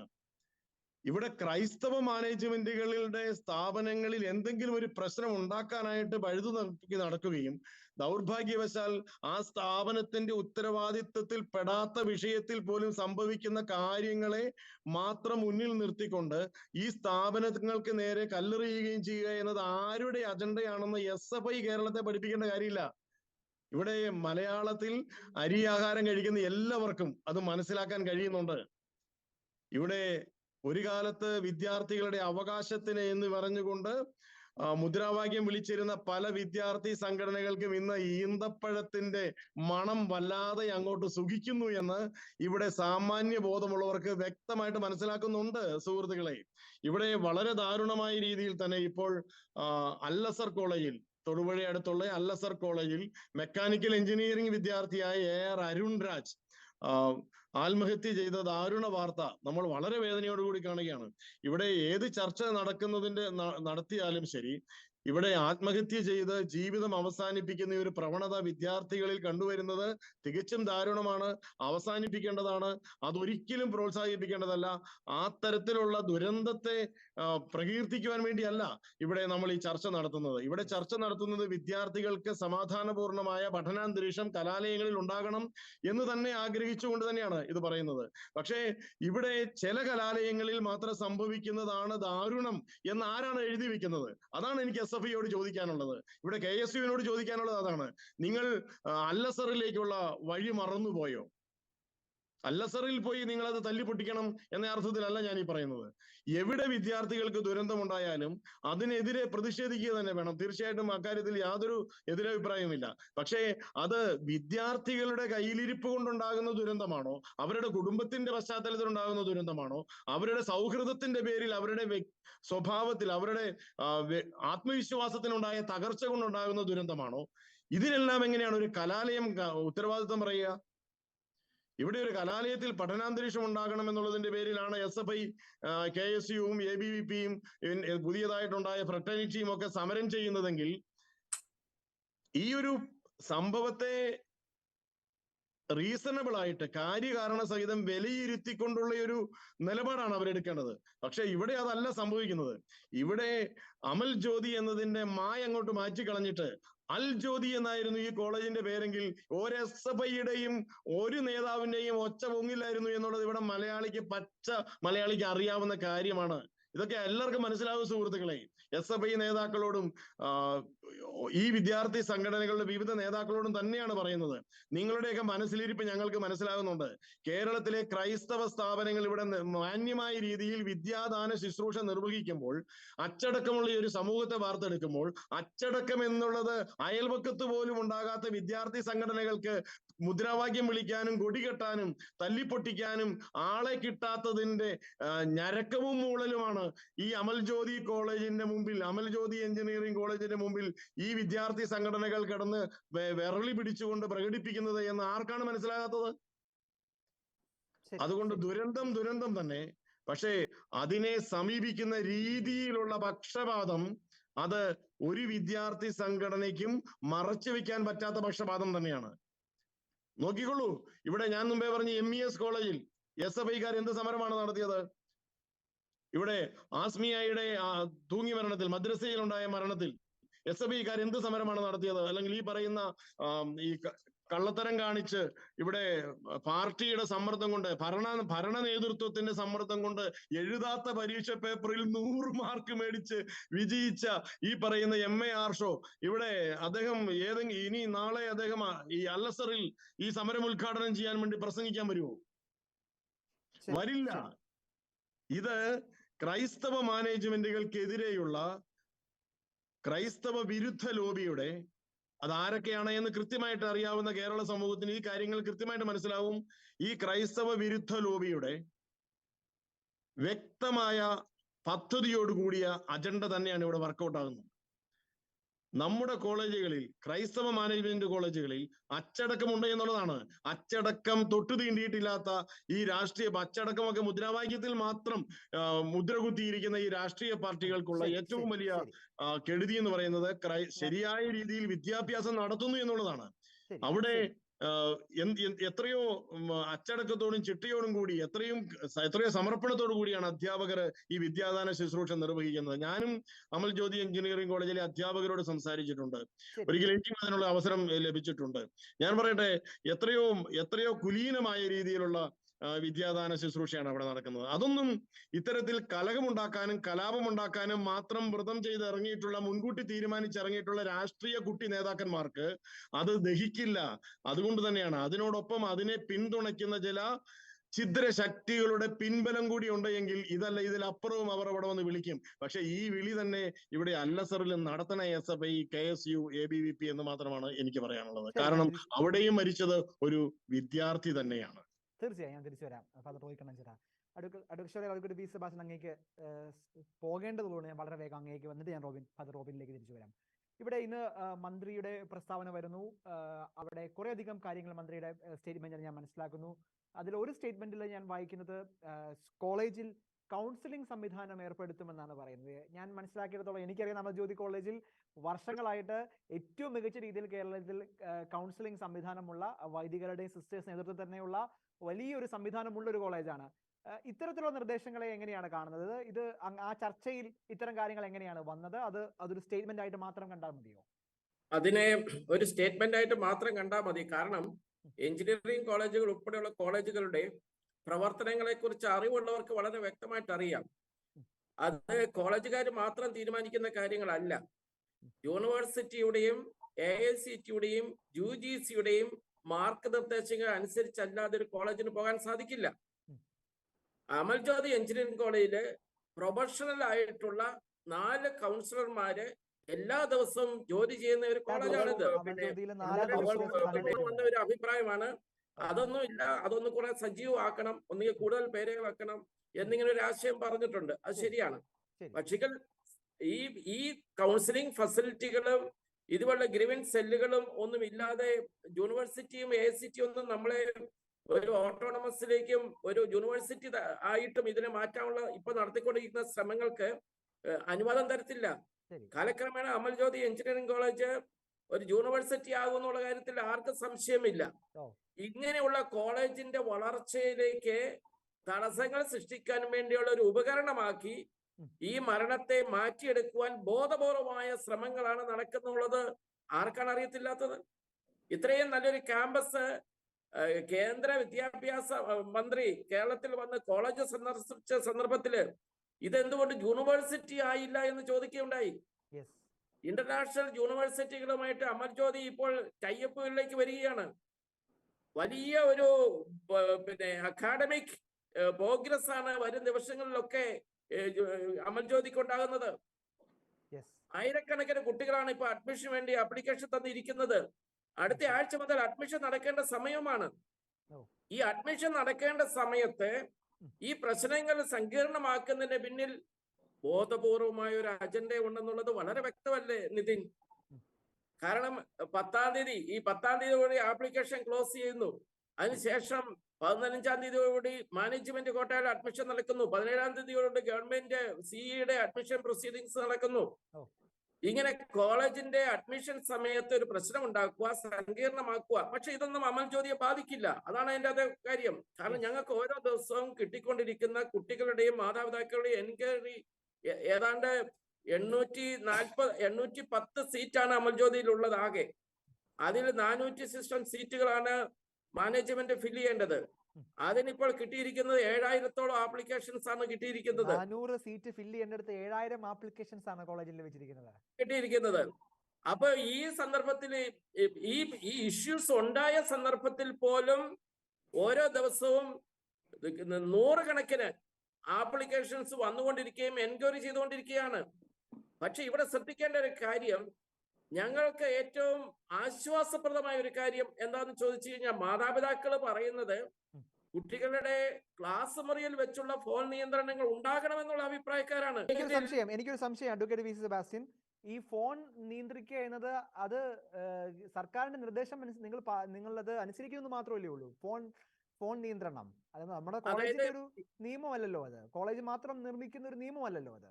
നിതിൻ, നമ്മുടെ നിയന്ത്രണം എന്ന് പറയുന്നത് അധ്യാപകൻ ക്ലാസ് എടുത്തുകൊണ്ടിരിക്കുന്ന സന്ദർഭത്തിൽ ഫോൺ ഉപയോഗിക്കരുതെന്ന് മാത്രമേ നിയന്ത്രണം ഗവൺമെന്റ് തലത്തിലുള്ള നിയന്ത്രണമല്ലേ? എല്ലാ കോളേജുകളിലും അനുഷ്ഠിക്കേണ്ട നിയമമല്ലേ? UGCയുടെയും സാങ്കേതിക സർവകലാശാലയുടെയും ഒക്കെ മാർഗനിർദ്ദേശങ്ങളിൽ പെടുന്നതാണ്. അതിൻ്റെ അകത്ത് നമുക്ക് വേറൊന്നും ചെയ്യാനില്ല. പക്ഷെങ്കില് ക്ലാസ്സിന് പുറത്ത് കുട്ടികൾക്ക് ഇന്നത്തെ കാലമല്ലേ ഫോൺ ഉപയോഗിക്കുന്നത്, ഞങ്ങൾ ആരും തടസ്സപ്പെട്ട് നിന്നിട്ടില്ല. പക്ഷെ ഫോൺ എടുത്തു എന്നതിന്റെ പേരിലാണ് ഒരു കുട്ടി ആത്മഹത്യ ചെയ്തതെന്ന് പറഞ്ഞു കഴിഞ്ഞാൽ കേരളത്തിലെ വിദ്യാഭ്യാസ സ്ഥാപനത്തിൽ ജീവിച്ചിരിക്കുന്ന കുട്ടികൾ ഒന്നും ഉണ്ടാവില്ല. അതല്ല ഇതിന്റെ കാരണം എന്നുള്ളത് വളരെ സ്പഷ്ടമാണ്. ഇനി നമ്മുടെ ബഹുമാനപ്പെട്ട റോയിച്ചൻ പറഞ്ഞ കാര്യത്തിൽ ഞാൻ കൂട്ടിച്ചേർത്ത് പറയുകയാണ്, രാഷ്ട്രീയ പാർട്ടികളുടെ പോഷക സംഘടനകളുടെ കാലമൊക്കെ തീർന്നുകൊണ്ടിരിക്കുകയാണ്. ശ്വാസം വിട്ടുകൊണ്ടിരിക്കുന്ന സന്ദർഭമാണ് ഇപ്പോഴ്. ഇന്ന് വിവരമുള്ള, ബുദ്ധിയുള്ള, അറിവുള്ള കുട്ടികളൊക്കെ ഈ നാട് നശിച്ച നാടെന്ന് പറഞ്ഞുകൊണ്ട് ഓടിക്കൊണ്ടിരിക്കുന്ന അവസരമാണ്. ഈ നാട്ടിൽ നിന്ന് ഓടിക്കൊണ്ടിരിക്കുകയല്ലേ മറ്റു രാജ്യങ്ങളിലേക്ക്. നമ്മൾ ഇവിടെയൊക്കെ ശ്രദ്ധിക്കേണ്ട ഒരു കാര്യം, രാഷ്ട്രീയ പാർട്ടികള് ഏതെങ്കിലും ഒരു MLA-യുടെയോ ഏതെങ്കിലും ഒരു MP-യുടെയോ ഏതെങ്കിലും ഒരു മന്ത്രിയുടെയോ കുട്ടികൾ ഇന്ന് കേരളത്തിൽ പഠിക്കുന്നുള്ളതായിട്ട് പറയാൻ സാധിക്കുമോ? ഉന്നത വിദ്യാഭ്യാസ രംഗത്ത് സ്ഥലത്തെ ജനപ്രതിനിധികളുടെ സകല കുട്ടികളും പഠിക്കുന്നത് കേരളത്തിന് വെളിയിലാണ്. കേരളത്തിന്റെ ആരോഗ്യ മേഖല ഭയങ്കര നല്ലതാണ്, നമ്മൾ കൊട്ടിഘോഷിക്കുന്നു. പക്ഷെ ജനപ്രതിനിധികളും മന്ത്രിമാരും ഊർഷ രാജ്യമായ അമേരിക്കയിലേക്കാണ് പോകുന്നത് ആരോഗ്യം സംരക്ഷിക്കാൻ വേണ്ടി. എന്തൊരു വിരോധാഭാസമാണിത്! രാഷ്ട്രീയ നേതാക്കന്മാരുടെ അടിമകളായിട്ട് അവർക്ക് വേണ്ടി ജീവിതം നശിപ്പിക്കുന്ന ഒരുപിടി രാഷ്ട്രീയ അടിമത്തമുള്ള കുട്ടികളെയാണ് ഇപ്പോൾ കണ്ടുകൊണ്ടിരിക്കുന്നത്. പക്ഷേ ഇതൊന്നും ഇനിയുള്ള കാലങ്ങളിൽ ഈ അഭ്യാസങ്ങളൊന്നും അധികം ഒന്നും വിലപ്പോവില്ല എന്നുള്ളതാണ് പരമാർത്ഥം. ഇനി ഈ അമൽ ജ്യോതി കഴിഞ്ഞ ദിവസം സംബന്ധിച്ച് ഞാൻ പല കാര്യങ്ങളും ഇടപെട്ടിരുന്ന ഒരു വ്യക്തിയാണ്. ഞാൻ ശ്രദ്ധിച്ചൊരു കാര്യം, തിങ്കളാഴ്ച സമരം നടക്കുമ്പോൾ വന്നിരുന്ന കുട്ടികളെല്ലാം നല്ലൊരു ശതമാനം കുട്ടികളും സമരത്തിൽ പങ്കെടുത്തവര് കോളേജിലുള്ള കുട്ടികളല്ല. 3300ഓളം കുട്ടികൾ പഠിക്കുന്ന കേരളത്തിൽ ഏറ്റവും കൂടുതൽ കുട്ടികൾ പഠിക്കുന്ന എഞ്ചിനീയറിംഗ് കോളേജാണ് അമൽ ജ്യോതി. അവിടുത്തെ ഏതാണ്ട് 100-ൽ താഴെ കുട്ടികളാണ് സമരവുമായിട്ട് ഒരു വലിയ വിഭാഗം ആളുകൾ പലരും ആ കോളേജിലുള്ള കുട്ടികളല്ല എന്നാണ് അഡ്വക്കേറ്റ് വി സെബാസ്റ്റ്യൻ പറയാൻ ശ്രമിക്കുന്നത്. തീർച്ചയായിട്ടും. കാരണം കോളേജിന്റെ ഫ്രണ്ടിലെ അല്ലെ വാഹനങ്ങളുടെ വ്യൂ ഞങ്ങള് ഡിസ്പ്ലേ ചെയ്തിട്ടുണ്ടായിരുന്നു. ലക്ഷറി കോച്ചുകളില് ആ കോളേജിന്റെ ഫ്രണ്ടിലുള്ള റോഡിൽ നീണ്ട് പാർക്ക് ചെയ്തിരുന്ന ബസ്സുകളിൽ കൂടെ വന്ന വിദ്യാർത്ഥികളാണ് ഈ പ്രശ്നങ്ങൾ ഉണ്ടാക്കിയത്. ഇവരെ വലിയൊരു ആരോപണമാണ് അഡ്വക്കേറ്റ് വി സെബാസ്റ്റ്യൻ സ്പോൺസർ ചെയ്യുന്ന ആരാണ്? മാത്രമല്ല അമൽജ്യോതി കോളേജിലെ ഈ പ്രശ്നവുമായിട്ട് ഇറങ്ങിത്തിരിച്ചിരുന്ന കുട്ടികളിലൂടെ അമൽജ്യോതി കുട്ടികളുടെ തന്നെ യൂണിഫോം വരെ വാങ്ങിച്ച് പുറത്തുനിന്ന് ആൾക്കാർ വന്നത് ഞങ്ങൾ കണ്ടിട്ടുള്ള കാര്യമാണ്. ഇതൊക്കെ പഴയ കാലമല്ല, CCTV ക്യാമറയിലൂടെ വളരെ വ്യക്തമായി. ഇതൊക്കെ നാളെ തെളിവുകളായിട്ട് വരും. തീർച്ചയായിട്ടും അങ്ങനെ തെളിവുകൾ ഉണ്ടെങ്കിൽ അത് കൃത്യമായി അത് നിയമ നടപടിയിലേക്ക് കൊണ്ടുപോകാനും സാധിക്കണമെന്ന് അഭിപ്രായപ്പെടുന്നു. അതുകൊണ്ട് കൂടിയാണ് ഇന്ന് നടന്ന ചർച്ചയിൽ ഞങ്ങൾ ആവർത്തിച്ചു പറഞ്ഞത്, ക്രൈംബ്രാഞ്ച് DYSP പോലീസ് സൂപ്രണ്ടിന്റെ, ജില്ലാ പോലീസ് സൂപ്രണ്ടിന്റെ നിയന്ത്രണത്തിൽ വേണം ഈ അന്വേഷണം നടത്തേണ്ടതെന്ന് ഞങ്ങൾ ആവർത്തിച്ചു പറയുകയും അത് ബഹുമാനപ്പെട്ട ഉന്നത വിദ്യാഭ്യാസ വകുപ്പ് മന്ത്രിയും ബഹുമാനപ്പെട്ട മന്ത്രി BN വാസവനും അംഗീകരിക്കുകയും ചെയ്തിട്ടുണ്ട്. അതാണ് വളരെ പ്രധാനപ്പെട്ട ഒരു കാര്യമായിട്ട് എനിക്ക് പറയാനുള്ളത്. അതോടൊപ്പം തന്നെ കോളേജ് തുറന്ന് പ്രവർത്തിക്കാനുള്ള സാഹചര്യം ഇപ്പൊ അനുകൂലമായിട്ട് വന്നിട്ടുണ്ട്. അത് അധ്യാപക രക്ഷാകർതൃ സംഘടനകളുമായിട്ടും കൂടെ ചർച്ച ചെയ്യും. കാരണം കോളേജ് വളരെ നല്ല രീതിയിലാണ് അധ്യാപകരും രക്ഷാകർത്താക്കളുമായിട്ട് ബന്ധപ്പെട്ടുകൊണ്ടിരിക്കുന്നത്. വളരെ സിസ്റ്റമാറ്റിക് ആയിട്ട് രക്ഷാകർത്താക്കളുടെ മീറ്റിങ്ങുകൾ വിളിക്കാറുണ്ട്, അവരുമായിട്ട് കുട്ടികളുടെ കാര്യങ്ങൾ പങ്കുവെക്കാറുണ്ട്. ഇതൊക്കെ എന്തിനു വേണ്ടിയാണ്? നല്ല ഒരു തലമുറ സൃഷ്ടിക്കപ്പെടണം. കത്തോലിക്ക വിദ്യാഭ്യാസ സ്ഥാപനങ്ങളെല്ലാം ലക്ഷ്യം വെക്കുന്ന അത് മാത്രമാണ്. മതപരിവർത്തനമല്ല, മനപരിവർത്തനമാണ് നമ്മുടെ ലക്ഷ്യം. ആ ലക്ഷ്യത്തിലൂടെ ഉള്ള പരിപാടികളാണ് കോളേജ് വിദ്യാഭ്യാസ മേഖലയിൽ നമ്മൾ നടത്തിക്കൊണ്ടിരിക്കുന്നത്. ഇതിനെയൊക്കെ അങ്ങ് ഇല്ലാതാക്കുക, ഈ വിദ്യാഭ്യാസ സ്ഥാപനങ്ങളെയൊക്കെ ലിസ്റ്റിൽപ്പെടുത്തുക. കത്തോലിക്ക സഭ ഇതൊക്കെ ഒത്തിരി കണ്ടിട്ടുള്ളതാണ്. ഇതൊന്നും അങ്ങനെ വിലപ്പോകുന്ന കാര്യങ്ങളൊന്നുമല്ല. എന്തുകൊണ്ടാണ് മറ്റുള്ളവരൊക്കെ ഈ കത്തോലിക്ക വിദ്യാഭ്യാസ സ്ഥാപനങ്ങളിലേക്ക് അഡ്മിഷൻ വേണം, ഇതാണ്ട് 7000 അഡ്മിഷൻ വന്നിരിക്കുന്നു, അഡ്മിഷൻ വേണേ എന്ന് പറഞ്ഞുകൊണ്ട് വന്നുകൊണ്ടിരിക്കുന്നത്? അവിടെ വന്നു കഴിഞ്ഞാൽ ബോധ്യമുള്ള, വിവേകമുള്ള, ബുദ്ധിയുള്ള മാതാപിതാക്കൾക്കറിയാം കുട്ടികൾക്ക് നല്ല ശിക്ഷണം കിട്ടും, നല്ല അറിവ് കിട്ടും. അവിടെ പഠിച്ചിറങ്ങുന്ന ആയിരക്കണക്കിന് വിദ്യാർത്ഥികളാണ് ഈ കലാലയത്തിൽ നിന്ന് പഠിച്ച് ലോകത്തിന്റെ വിവിധ തുറകളിലുള്ളത്, ലോകത്തിന്റെ വിവിധ മേഖലകളിലുള്ളവര്. അവരെല്ലാം ഈ പ്രശ്നങ്ങൾ പരിഹരിക്കപ്പെടണമെന്ന് ആഗ്രഹിക്കുന്നവരാണ്. ആ രീതിയിൽ മാനേജ്മെന്റ് വളരെ പോസിറ്റീവായിട്ടുള്ള സമീപനമാണ്. എല്ലാ കുട്ടികളെയും വളരെ നല്ല രീതിയിലാണ് കാണുന്നത്. പക്ഷെ ഇങ്ങനെ ഒരു സംഭവം ഉണ്ടായതിന്റെ ബുദ്ധിമുട്ട്, മാനസിക ബുദ്ധിമുട്ട് മാതാപിതാക്കളെ പോലെ തന്നെ കോളേജിന്റെ മാനേജ്മെന്റിനും ഉണ്ട്. പക്ഷേ ഗവൺമെന്റിന്റെ ഇടപെടലിനെ ഞങ്ങൾ വളരെ പോസിറ്റീവായിട്ട് കാണുകയാണ്. ബഹുമാനപ്പെട്ട മന്ത്രിമാര് രണ്ടുപേരും പങ്കുവെച്ച്, അതോടൊപ്പം തന്നെ ഞാൻ സൂചിപ്പിക്കാൻ വിട്ടുപോയി, കാഞ്ഞിരപ്പള്ളി MLA-യും ചീഫ് വിപ്പുമായ ഡോക്ടർ N. ജയരാജും സജീവമായിട്ട് 2-3 ദിവസങ്ങളിൽ ചർച്ചകൾ ഉണ്ടായിരുന്നു. അവര് 3 പേരും എടുത്തിട്ടുള്ള, അവരുടെ മധ്യസ്ഥത എടുത്തിട്ടുള്ള തീരുമാനങ്ങള് കുട്ടികളും അംഗീകരിച്ചിരിക്കുകയാണ്. രാഷ്ട്രീയമല്ലേ, അവരുടേതായ ചില ലക്ഷ്യങ്ങൾ അവർക്കുണ്ടാകും. പക്ഷേ അമൽജ്യോതി പോലെയുള്ള വളർച്ചയുള്ള, ഇന്ത്യയിലും ലോകത്ത് അറിയപ്പെടുന്ന ഒരു വിദ്യാഭ്യാസ സ്ഥാപനത്തെ തകർത്തുകൊണ്ട്, വെല്ലുവിളിച്ചുകൊണ്ട് രാഷ്ട്രീയ അജണ്ടകൾ നടപ്പിലാക്കുന്നത് ഈ സമൂഹത്തിന് രാഷ്ട്രീയ നേതൃത്വങ്ങൾ കാണിക്കുന്ന ദുർമാതൃകയായിരിക്കും എന്നുള്ള യാതൊരു സംശയമില്ല. ഇനിയും ഇത് ആവർത്തിക്കുവാൻ ഇടവരരുതെന്നും നിഷ്പക്ഷമായിട്ടുള്ള അന്വേഷണം ഗവൺമെന്റ് സംവിധാനങ്ങൾ, നിയമ സംവിധാനങ്ങൾ നടത്തി അതിനുള്ള പരിഹാര മാർഗങ്ങൾ കണ്ടെത്തുന്നതിന് ഏറ്റവും പോസിറ്റീവായിട്ട് തന്നെ കാത്തലിക് എഞ്ചിനീയറിംഗ് കോളേജുകളുടെ മാനേജ്മെന്റ് അസോസിയേഷന്റെ സെക്രട്ടറി എന്ന നിലയിലും ഞാൻ പ്രത്യേകമായിട്ട് സൂചിപ്പിക്കാം. നന്ദി advocate V. Sebastian. Father Robin ബട്ടർകാലയിൽ ഈ ദിവസങ്ങളിലൊക്കെ നമ്മൾ സോഷ്യൽ മീഡിയയിൽ കാണുന്ന, അല്ലെങ്കിൽ ചില വിദ്യാർത്ഥികൾ, എനിക്കറിയില്ല അത് അവിടെ പഠിക്കുന്ന വിദ്യാർത്ഥികളാണോ എന്ന് പോലും, അഡ്വക്കേറ്റ് വി. സെബാസ്റ്റ്യൻ എന്ന് പറയുമ്പോൾ എനിക്ക് ഈ സ്റ്റുഡിയോ റൂമിൽ ഇരുന്ന് അല്പം ഭയവും അതിശയവും തോന്നുകയാണ്. ആ കോളേജ് ഇല്ലാത്തവർ പോലും മാധ്യമങ്ങളിൽ അഭിപ്രായങ്ങൾ പറഞ്ഞിട്ടാണോ ഇത് ഞാൻ മനസ്സിലാക്കുന്നത്, എനിക്കറിയില്ല. എന്നാലും നമ്മൾ ഈ ദിവസങ്ങളിൽ കേട്ടൊരു കാര്യം, കോളേജിൽ വലിയ നിഷ്കർഷതകളാണ്, വളരെ സ്ട്രിക്റ്റ് ആണ് ക്യാമ്പസ്, അവിടെ സ്വാതന്ത്ര്യങ്ങളില്ല, അവിടെ മറ്റ് കൾച്ചറൽ ആക്ടിവിറ്റികളില്ല, പഠനം അല്ലെങ്കിൽ അതിനുവേണ്ടിയുള്ള വളരെ വളരെ സ്ട്രെസ്ഫുൾ ആയിട്ടുള്ള ഒരു അക്കാഡമിക് അന്തരീക്ഷമാണ് കോളേജിൽ എന്നതാണ് ഇവിടെ കേൾക്കുന്ന പ്രധാനപ്പെട്ട ഒരു വാദം. എന്താണ് അങ്ങ് ഇതിനെ അങ്ങ് എങ്ങനെയാണ് നോക്കിക്കാണുന്നത് ഈ ആരോപണത്തെ? അതൊരു ആരോപണമല്ല, ഒരു നല്ല കാര്യമായിട്ടാണ് ഞാനത് കാണുന്നത്. വളരെ സ്ട്രിക്റ്റ് ആണ് എന്ന് പറയുന്നത്, ഇവിടെ വളരെ സ്ട്രിക്റ്റ് ആയതുകൊണ്ടാണല്ലോ മാതാപിതാക്കന്മാർ ഈ കോളേജ് ചൂസ് ചെയ്യുന്നത്. PTA-യുടെ എക്സിക്യൂട്ടീവ് കമ്മിറ്റി ഉണ്ടായിരുന്നു, ഇന്ന് തന്നെ കൂടിയിട്ട് ഞങ്ങൾ ഒരു അരമണിക്കൂർ ആയതുള്ളൂ പിരിഞ്ഞിട്ട്. അവര് പറഞ്ഞു ഇതിന്റെ പേരിൽ ഒരു കാരണവശാലും ഇവിടുത്തെ സ്ട്രിക്ട്നെസിന്റെ അയവ് വരുത്തരുത്, സ്ട്രിക്റ്റ് ആയിട്ട് തന്നെ കുട്ടികളെ കൊണ്ടുപോയാൽ മാത്രമേ ഞങ്ങളും തുടർന്ന് മാതാപിതാക്കളും ഒക്കെ കുട്ടികളെ ഇവിടേക്ക് പറഞ്ഞയക്കൂ. മാതാപിതാക്കൾക്ക് വേണ്ടത് ഈ സ്ട്രിക്ട്നെസ് ആണ്. അതുകൊണ്ട് തന്നെയാണ് അമൽജ്യോതി കോളേജ് അവർ തിരഞ്ഞെടുക്കുന്നത്. പിന്നെ മറ്റ് ആരോപണങ്ങള്, ഇവർക്ക് സ്വാതന്ത്ര്യം വേണമെന്ന് കുട്ടികൾ എപ്പോഴും ആഗ്രഹിക്കുന്നത്, അവർക്ക് സ്വാതന്ത്ര്യം വേണമെന്നുള്ള ഒരു ആഗ്രഹമാണ് എപ്പോഴും കുട്ടികൾക്കുള്ളത്. അവര് ആഗ്രഹിക്കുന്ന സ്വാതന്ത്ര്യം എന്ന് പറയുന്നത് ഒരുപക്ഷെ കാലഘട്ടത്തിന്റെ പ്രത്യേകതകൾ കാണും, മറ്റു പല പ്രത്യേകതകൾ കാണും. അവരാഗ്രഹിക്കുന്നത് 3000 കുട്ടികൾ പഠിക്കുന്നുണ്ടെങ്കിലും 3000 കുട്ടികൾക്കും 3000 അഭിപ്രായങ്ങളാണുള്ളത് സ്വാതന്ത്ര്യം എന്നതിനെ പറ്റി. ഓരോരുത്തരുടെയും സ്വാതന്ത്ര്യം അനുസരിച്ച് മുന്നോട്ട് പോകാനായിട്ട് ഒരു കാരണവശാലും നമുക്ക് പറ്റുകയില്ല. നമുക്ക് ആവശ്യമുള്ളത് അപ്പോൾ ഇങ്ങനെ പൊതുവായിട്ടുള്ള ഒരു കോമൺ പോളിസി വേണം, കുറച്ച് നിയമങ്ങൾ വേണം. അതനുസരിച്ച് ആ ചട്ടക്കൂടിനുള്ളിൽ കൂടി മാത്രമേ ഇത്രയും കുട്ടികളെ നമുക്ക് കൊണ്ടുപോകാനായിട്ട് പറ്റുള്ളൂ. എല്ലാവരെയും തൃപ്തിപ്പെടുത്തിക്കൊണ്ടോ എല്ലാവരുടെയും ആഗ്രഹങ്ങളെ തൃപ്തിപ്പെടുത്തിക്കൊണ്ട് ഒരു സ്ഥാപനവും നടത്തുവാനായിട്ട് നമുക്ക് സാധിക്കുകയില്ല. മാത്രമല്ല, ഒരു ആർട്സ് ആൻഡ് സയൻസ് കോളേജ് ആണെങ്കിൽ നമുക്കറിയാം, ഇഷ്ടംപോലെ അവർക്ക് അധികം പഠിക്കാനൊന്നുമില്ല. തലേ ദിവസം പോയിരുന്ന് പഠിച്ചിട്ട് എഴുതിയാലും അവർക്ക് പാസ്സാകാവുന്ന കേസേ ഉള്ളൂ. പക്ഷെ ഒരു എഞ്ചിനീയറിംഗ് കോളേജ് എന്ന് പറയുമ്പോഴത്തേനും വ്യത്യാസമുണ്ട്. എഞ്ചിനീയറിംഗ് കോളേജിൽ വളരെ കഷ്ടപ്പെട്ട് വളരെ കൃത്യമായിട്ട് അവര് പഠനത്തിൽ ശ്രദ്ധ കേന്ദ്രീകരിച്ചാൽ മാത്രമേ അവർക്ക് എല്ലാ സബ്ജക്റ്റും ക്ലിയർ ചെയ്യാനായിട്ട് പറ്റുകയുള്ളൂ. അല്ലെങ്കിൽ അത് വളരെ ബുദ്ധിമുട്ടുണ്ടാകും. അപ്പോൾ ഈ ഒരു ആർട്സ് ആൻഡ് സയൻസ് കോളേജിൽ ലഭിക്കുന്ന എല്ലാ അവരുടെ നോൺ അക്കാഡമിക് കോ അക്കാഡമിക് ആക്ടിവിറ്റീസ് ഒന്നും ഒരുപക്ഷെ ഇവിടെ കിട്ടുന്നു വരില്ല. എന്നാൽ പോലും കുട്ടികൾക്ക് ആവശ്യമുള്ള കോ കരിക്കുലർ ആക്ടിവിറ്റീസ് എല്ലാം തന്നെ കൊടുത്തുകൊണ്ടാണ്, സാധിക്കുന്നിടത്തോളം എല്ലാം തന്നെ അംഗീകരിച്ചുകൊണ്ടും കൊടുത്തുകൊണ്ടും ഒക്കെയാണ് ഈ കുഞ്ഞുങ്ങളെ വളർത്തിക്കൊണ്ട് വരുന്നത്. കാരണം എഞ്ചിനീയർ പഠനം മാത്രം പോരാ.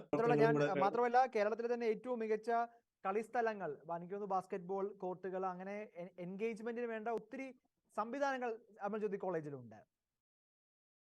ആവശ്യത്തിലധികം കോർട്ടുകൾ, അല്ലെങ്കിൽ അതിനകത്തും പല കോർട്ടുകളിലും ഒന്നും കളിക്കാനൊന്നും കുട്ടികൾ എല്ലായ്പ്പോഴും തിരഞ്ഞെടുക്കാറില്ല. ഇന്നത്തെ കാലഘട്ടത്തിൽ കുട്ടികൾ മുഴുവൻ മൊബൈലിലെ ഉള്ള കളികളും ഒക്കെ ആയിട്ടാണ് ഇരിക്കുന്നത്. എല്ലാ സംവിധാനങ്ങളും കുഞ്ഞുങ്ങൾക്ക് വേണ്ടി ഇവിടെ ക്രമീകരിച്ചിട്ടുണ്ട്. അതൊന്നും ഉപയോഗിക്കുന്ന മൊബൈൽ മാത്രം ഉപയോഗിച്ചുകൊണ്ടിരിക്കുന്ന ഒരു തലമുറയ്ക്ക് ഒരുപക്ഷെ അവർ ആഗ്രഹിക്കുന്ന സ്വാതന്ത്ര്യം എന്ന് പറയുന്നത് അവരെ ഇഷ്ടം ഉള്ളതുപോലെ നടക്കുക, ഇഷ്ടമുള്ള സമയത്ത് കയറി വരിക, അങ്ങനെയുള്ള സ്വാതന്ത്ര്യങ്ങളൊക്കെ ആഗ്രഹിക്കുന്ന ഒരു കാലഘട്ടത്തില് നല്ലത് മാത്രം അല്ലെങ്കിൽ ഡിസിപ്ലിൻഡ് ആയിട്ട് കുഞ്ഞുങ്ങളെ വളർത്തണമെന്ന് ആഗ്രഹിക്കുന്ന മാതാപിതാക്കളുണ്ട്. ഇന്ന് അവര് ആക്ഷേപിച്ച അല്ലെങ്കിൽ അവര് ആക്ഷേപം ഉന്നയിച്ച ഒരു കാര്യം എന്ന് പറയുന്നത്, ചില കുട്ടികളോട് 5 മണിക്ക് കയറാൻ പറയുകയാണെങ്കിൽ ചില കുട്ടികൾ 5 മണിക്ക് വന്നാലും കുഴപ്പമൊന്നുമില്ല, അവരെ വഴക്ക് പറയും. ചിലര് ഹോസ്റ്റലിലൊക്കെ കയറുന്നത് 6:30-ക്ക് വന്നാലും അവരോടൊന്നും പറയാറില്ല. 5 മണിക്ക് വരുന്നവരെ വഴക്ക് പറയും, 6 മണിക്ക് വരുന്നവരെ വഴക്ക് പറയാതെ തന്നെ കയറ്റും. അങ്ങനെയുള്ള ആക്ഷേപങ്ങളൊക്കെ ഉണ്ട്.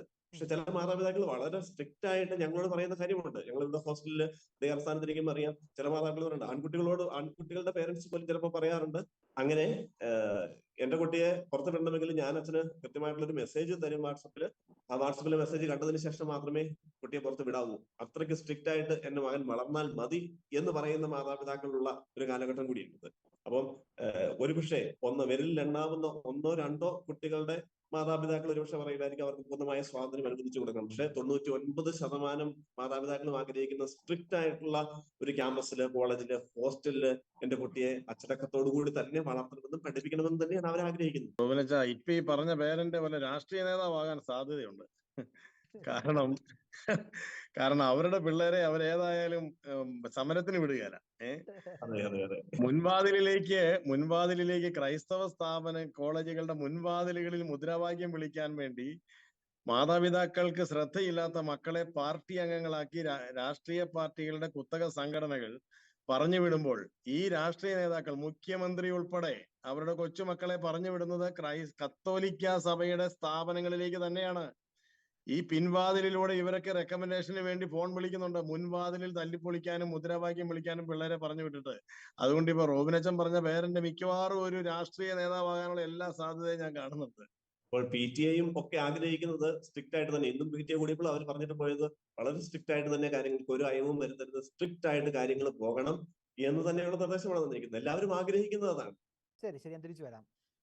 ഫാദർ റോയ് കണ്ണഞ്ചിറ, ഇവിടെ ഒരു കാത്തലിക്കായ സ്ഥാപനം എന്ന് പറയുന്നത് അതിന്റെ കൃത്യമായ ഒരു സ്ട്രക്ചർ, വിദ്യാഭ്യാസത്തിലെ ആ ഒരു ഗുണമേന്മ, ആ ഇൻഫ്രാസ്ട്രക്ചറിലെ ആ ഒരു കണിശത, കൃത്യത എന്നതിനപ്പുറത്ത് ഒരു കാത്തലിക് വാല്യൂസ്, ക്രൈസ്തവ മൂല്യങ്ങൾ പങ്കുവെക്കുക. ക്രൈസ്തവ മൂല്യങ്ങൾ എന്ന് പറഞ്ഞാൽ ഈ നാടിനെ, ഈ സമൂഹത്തെയും ഒക്കെ ഇക്കാലം അത്രയും കെട്ടിപ്പൊക്കിയ കാത്തലിക്കായ വാല്യൂസ്.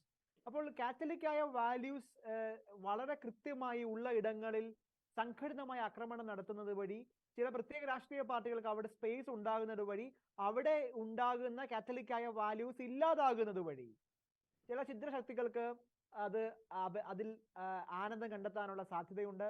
അവർക്ക് അവരുടെ അജണ്ടകൾ നടപ്പാക്കാനുള്ള ഇടങ്ങളായി അത് മാറുന്നുമുണ്ട്.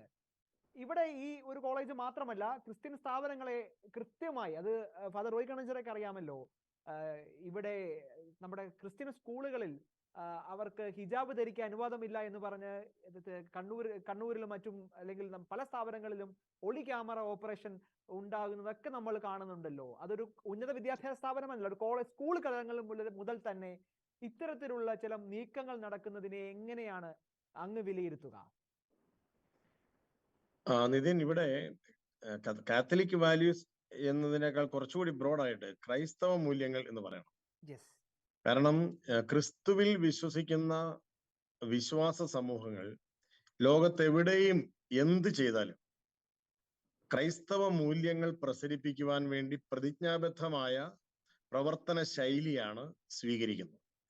അത് കത്തോലിക്ക സ്ഥാപനങ്ങളും ഇതര ക്രൈസ്തവ സഭകളുടെ വിവിധ കലാലയങ്ങളിലുമൊക്കെ ഈ ഒരു നിഷ്കർഷ നമ്മൾ കാണുന്നുണ്ട്. എന്നാൽ ഇവിടെ ഇന്ന് നിരവധി നമ്മുടെ സെലിബ്രിറ്റീസും രാഷ്ട്രീയ നേതാക്കളും ഉൾപ്പെടെ ദേശീയ രാഷ്ട്രീയത്തിൽ തിളങ്ങി നിൽക്കുന്ന ഇപ്പോഴത്തെ ഭരണകക്ഷി ഉൾപ്പെടെയുള്ള രാഷ്ട്രീയ നേതാക്കളിൽ വലിയൊരളവ് പഠിച്ചിറങ്ങിയത് ഇന്ത്യ മുഴുവനും നിറഞ്ഞു നിൽക്കുന്ന ക്രൈസ്തവ സ്ഥാപനങ്ങളിലാണ്. ഈ ക്രൈസ്തവ സ്ഥാപനങ്ങളിൽ പഠിച്ചിറങ്ങുമ്പോൾ അവർക്ക് കിട്ടുന്ന മൂല്യങ്ങൾ എന്തൊക്കെയാണ്? അത് ക്രിസ്തീയ മൂല്യങ്ങൾ തന്നെയാണ്. ക്രൈസ്തവ മൂല്യങ്ങളെ എന്തിനാണ് മറ്റ് മതസ്ഥര് പേടിക്കുന്നത്? എന്തിനാണ്? അതിനകത്ത് വിഭാഗീയതയില്ല, അതിനകത്ത് വർഗീയതയില്ല, അതിനകത്ത് എല്ലാ മക്കളെയും എല്ലാ വിദ്യാർത്ഥികളെയും ഒരേപോലെ കാണാൻ പ്രചോദിപ്പിക്കുന്നു. നമ്മുടെ ഇന്ത്യൻ ഭരണഘടന അടിസ്ഥാന മൂല്യങ്ങളായി സ്വീകരിച്ചിരിക്കുന്ന ഫ്രറ്റേണിറ്റി, ഈക്വാലിറ്റി, ഫ്രീഡം, ഇതൊക്കെ എവിടുന്ന് വന്നു? ഇതൊക്കെ അമേരിക്കൻ ഭരണഘടനയിൽ നിന്ന് വന്നു. അമേരിക്കൻ ഭരണഘടന ഉൾപ്പെടെയുള്ള ലോകരാജ്യങ്ങളിലെ 40 രാജ്യങ്ങളിലേറെയുള്ള രാജ്യങ്ങളുടെ ഭരണഘടന അടിസ്ഥാന മൂല്യങ്ങളായിട്ട് സ്വീകരിച്ചിരിക്കുന്നത് എവിടെ നിന്നാണ്? വിശുദ്ധ ബൈബിളിൽ നിന്നാണ്. വിശുദ്ധ ബൈബിളിലെ മൂല്യങ്ങൾ ആരുടെയാണ്? അത് ക്രിസ്തുവിന്റെ മൂല്യങ്ങളാണ്. ഈ ക്രൈസ്തവ മൂല്യങ്ങൾ മനുഷ്യനെ മനുഷ്യനായി കാണാനും മനുഷ്യന്റെ വിലയെ ദൈവത്തിന് തുല്യമായി ഉയർത്തി നിർത്താനും വിദ്യാഭ്യാസത്തിലൂടെ, തങ്ങളുടെ സ്ഥാപനങ്ങളിലൂടെ അവിടെ കടന്നു വരുന്ന നാനാജാതി മതസ്ഥരായ വിദ്യാർത്ഥികൾക്ക് ഉദ്ബോധനം നൽകുന്ന സ്ഥാപനങ്ങളാണ്. ഇങ്ങനെ ഇവിടെ പഠിക്കുന്ന മക്കളെല്ലാവരും ക്രൈസ്തവരായി മാറണമെന്ന് ആരെങ്കിലും ആഗ്രഹിക്കുന്നുണ്ടോ? ഒരിക്കലുമില്ല. VC സെബാസ്റ്റ്യൻ സാറ് പറഞ്ഞതുപോലെ ഇവിടെ മതപരിവർത്തനമല്ല, ഇവിടെ മനപരിവർത്തനമാണ്. നല്ല മനുഷ്യത്വത്തിലേക്കുള്ള പരിവർത്തനമാണ് ക്രൈസ്തവ സ്ഥാപനങ്ങൾ ഈ ലോകത്തിന് നൽകിക്കൊണ്ടിരിക്കുന്നത്. ഏതെങ്കിലും എല്ലാ ക്രൈസ്തവ സ്ഥാപനങ്ങളിലും ഇവർ കടന്നു വരട്ടെ. ഇവിടെ എല്ലാ അധ്യാപകരെയും അവർ പരിശോധിക്കട്ടെ. ഏത് സ്ഥാപനത്തിലാണ് സ്വന്തം മതം മാത്രമാണ് ശരി എന്ന് പഠിപ്പിക്കുന്നത്, മറ്റ് മതത്തിൽ വിശ്വസിക്കുന്നവരെ വെറുക്കണമെന്ന് പഠിപ്പിക്കുന്ന ഏത് ക്രൈസ്തവ സ്ഥാപനമാണ് ഈ ലോകത്തിലുള്ളത്, ഭാരതത്തിലുള്ളത്, കേരളത്തിലുള്ളത്? എല്ലാ വിദ്യാർത്ഥികളെയും തുല്യരായി പരിഗണിക്കുകയും ജാതിമത പരിഗണനകളില്ലാതെ എല്ലാവർക്കും സമത്വവും സ്വാതന്ത്ര്യവും സാഹോദര്യവും വിഭാവനം ചെയ്യുകയും പങ്കുവെച്ചു കൊടുക്കുകയും ചെയ്യുന്ന സ്ഥാപനങ്ങളിൽ ഈ കലാലയ രാഷ്ട്രീയ പ്രസ്ഥാനങ്ങൾ കടന്നു വന്നിട്ട് ആവശ്യപ്പെടുന്നത് എന്താണ്? ഈ സ്ഥാപനങ്ങൾ ഈ പൊതുസമൂഹത്തിലേക്ക് സന്നിവേശിപ്പിക്കുന്ന, ഈ വിദ്യാർത്ഥികൾ വളർന്ന് പൊതുസമൂഹത്തെ നിയന്ത്രിക്കുന്ന നേതാക്കളും മുതിർന്നവരുമായി മാറുമ്പോൾ അവരിലൂടെ ഈ പൊതുസമൂഹത്തിൽ സംജാതമാകുന്ന സാഹോദര്യത്തിന്റെയും ഐക്യത്തിന്റെയും ഒരു അന്തരീക്ഷം ഇത്തരത്തിൽ ഛിദ്രശക്തികളുടെ അടിമകളായ വിദ്യാർത്ഥി രാഷ്ട്രീയത്തിലെ കുട്ടി സഖാക്കൾക്കും കുട്ടി നേതാക്കൾക്കും അവർക്ക് കട്ടുതിന്നാൻ കിട്ടില്ല എന്നുള്ളതിന്റെ പേരിലാണ്. ഇന്ന് VC സെബാസ്റ്റ്യൻ സാറ് പറഞ്ഞത് എത്രയോ സത്യമാണ്. ഇന്ന് സാമാന്യ ബോധമുള്ള മലയാളികൾ എല്ലാവരും ഉന്നത വിദ്യാഭ്യാസത്തിന് വിദേശത്ത് വിടുകയാണ്. ഇവിടെ രാഷ്ട്രീയ നേതാക്കളുടെ മക്കൾ എവിടെയാണ് പഠിക്കുന്നതെന്ന് SFI കണക്കെടുക്കട്ടെ, KSU കണക്കെടുക്കട്ടെ. ഈ KSUവിന്റെയും SFIയുടെയും ABVPയുടെയും ഉൾപ്പെടെയുള്ള രാഷ്ട്രീയ നേതാക്കൾ ഇനി മുസ്ലിം സംഘടനകളുടെ രാഷ്ട്രീയ നേതാക്കളുടെ മക്കൾ എവിടെയാണ് പഠിക്കുന്നത് എന്നുള്ളതിനെ പറ്റി എനിക്കറിയില്ല. പക്ഷേ ഈ ഞാനിപ്പോ ഈ പറഞ്ഞ രാഷ്ട്രീയ സംഘടന SFIയുടെ, മാർക്സിസ്റ്റ് പാർട്ടിയുടെ, കോൺഗ്രസിന്റെ രാഷ്ട്രീയ നേതാക്കളുടെ മക്കൾ മറ്റ് ജാതിമത പരിഗണനയില്ലാതെ അവരെവിടെയാണ് പഠിക്കുന്നതെന്ന് SFI ഈ പറയുന്ന ഇന്നിപ്പം അമൽ ജ്യോതിയുടെ മുമ്പിൽ കിടന്ന് നിലവിളിച്ചുകൊണ്ടിരിക്കുന്ന വിദ്യാർത്ഥി നേതാക്കൾ കണക്ക് തയ്യാറാക്കട്ടെ. അവർ കേരളത്തിലെ പത്രങ്ങൾക്ക് അത് പ്രസിദ്ധീകരിക്കാൻ കൊടുക്കട്ടെ. ചങ്കൂറ്റമുണ്ടോ SFIക്ക്? അതിന് ധൈര്യമുണ്ടോ? SFIയെ ഇങ്ങനെ ഈ കുട്ടിക്കൊരങ്ങനെ കൊണ്ട് ചുടിചോറ് വാരിക്കാൻ വേണ്ടി പറഞ്ഞു വിടുന്ന, ഇതിന്റെ പിന്നണിയിൽ പ്രവർത്തിച്ച ഈ ഇത്തരത്തിലുള്ള ദുരന്തങ്ങളെ രാഷ്ട്രീയ സാധ്യതകളാക്കി മാറ്റി, കലാപ സാധ്യതകളാക്കി മാറ്റി, കോളേജുകളെ ഗേറ്റുകൾ പൂട്ടിക്കാൻ വേണ്ടി പറഞ്ഞു വിടുന്ന രാഷ്ട്രീയ നേതാക്കളുടെ മക്കൾ ഈ കേരളത്തിൽ പഠിക്കുന്നത് എവിടെയെന്ന് SFIയെ ഞാൻ ചലഞ്ച് ചെയ്യാണ്. അവർക്ക് ഈ ലിസ്റ്റ് പുറത്തുവിടാൻ പറ്റുമോ? അവര് പുറത്തുവിടില്ല നിതിൻ, അവർക്ക് പറ്റില്ല. ഇവിടെ എത്രയെത്ര കലാലയ മരണങ്ങൾക്ക്, കലാപങ്ങൾക്ക് ഇവിടെ ഏതൊക്കെ കോളേജുകളാണ് ഈ SFIയും KSUവും ഉൾപ്പെടെയുള്ള രാഷ്ട്രീയ വിദ്യാർത്ഥി സംഘടനകൾ തെരഞ്ഞെടുത്തിരിക്കുന്നതെന്ന് അവർ ലിസ്റ്റ് പുറത്തുവിടട്ടെ. ഏതൊക്കെയാണ് അവർ കണ്ടില്ലെന്ന് നടിച്ചതെന്നുള്ളതിന്റെ ലിസ്റ്റ് പുറത്തുവിടട്ടെ. ഇപ്പോൾ തന്നെ അൽ-അസറില് ഇപ്പം AR അരുൺ രാജ് എന്ന് പറയുന്ന വിദ്യാർത്ഥിയുടെ ദാരുണ മരണം നടന്നിരിക്കുകയാണ്. ആ മരണത്തിന്റെ കാരണം ഇവർ എഴുതി വെക്കും. ഈ രാഷ്ട്രീയ പാർട്ടികളുടെ വിദ്യാർത്ഥി സംഘടനകൾ തന്നെ പ്രശ്നങ്ങൾ ഉണ്ടാക്കാതെ അത് പരിഹരിക്കാനുള്ള വഴി കണ്ടെത്തും. പക്ഷെ ക്രൈസ്തവ മാനേജ്മെന്റുകളാണോ? ഉടനെ കല്ലെറിഞ്ഞിരിക്കണം. അത് ഇവരുടെ ഒരു അജണ്ടയാണ്. അത് ആരുടെ അജണ്ടയാണ്? അത് ഈന്തപ്പഴത്തിന്റെ അജണ്ടയാണ്. ആ കളി ഇനി കേരളത്തിലെ ക്രൈസ്തവ മാനേജ്മെന്റുകളുടെ അടുത്ത് നടക്കില്ല എന്ന് ഈ അമൽ ജ്യോതി സംഭവത്തിൽ നിന്ന് കേരള ജനത മനസ്സിലാക്കും. ഈ വിദ്യാർത്ഥി രാഷ്ട്രീയ സംഘടനകൾ മനസ്സിലാക്കും. കാരണം ഒരു ക്രൈസ്തവ മാനേജ്മെന്റും ഒരു കാത്തലിക് മാനേജ്മെന്റ്, കത്തോലിക്ക സഭയുടെ ഒരു വിദ്യാലയവും ഏതെങ്കിലും രാഷ്ട്രീയ പാർട്ടിയോടോ ഏതെങ്കിലും രാഷ്ട്രീയ പാർട്ടികളുടെ വിദ്യാർത്ഥി സംഘടനകളോടോ ഏതെങ്കിലും ഒരു മതത്തോടോ യാതൊരു തരത്തിലുമുള്ള പക്ഷപാതമോ തരംതിരിവോ കാണിക്കാതെ ഭാരതത്തിന്റെ ഭരണഘടന അനുസരിച്ച് ഓരോ സംസ്ഥാനത്തിന്റെയും ഭരണ സംവിധാനത്തോട് ചേർന്ന് നിന്നുകൊണ്ട്, നിയമപാലനത്തോട് ചേർന്ന് നിന്നുകൊണ്ട്, നീതിബോധത്തോട് ചേർന്ന് നിന്നുകൊണ്ട് ഏറ്റവും സുതാര്യമായ രീതിയിൽ വിദ്യാദാനം നിർവഹിക്കുന്നവർ തന്നെയാണ്. അതുകൊണ്ടല്ലേ ഈ 400 പിള്ളേർക്ക് വേണ്ടി 7000-ഓളം ആപ്ലിക്കേഷൻ ഇവിടെ വരുന്നത്. ഇതാരെ കൂലിക്ക് നമ്മൾ വിളിച്ചു വരുത്തുന്നതാണോ ഈ ആപ്ലിക്കേഷൻ? അല്ലല്ലോ. ഇത് കേരളത്തിന്റെ പൊതു മനസ്സാണ്. ആ മനസ്സിനകത്ത് മാലിന്യം വിതറുക, ആ കേരളത്തിന്റെ കുലീനമായ ഈ പൊതുബോധത്തിലേക്ക് ഈ ജീർണത വലിച്ചെറിയുക എന്നത് ആരുടെ അജണ്ടയാണ് എന്നത് എല്ലാവർക്കും മനസ്സിലാകും.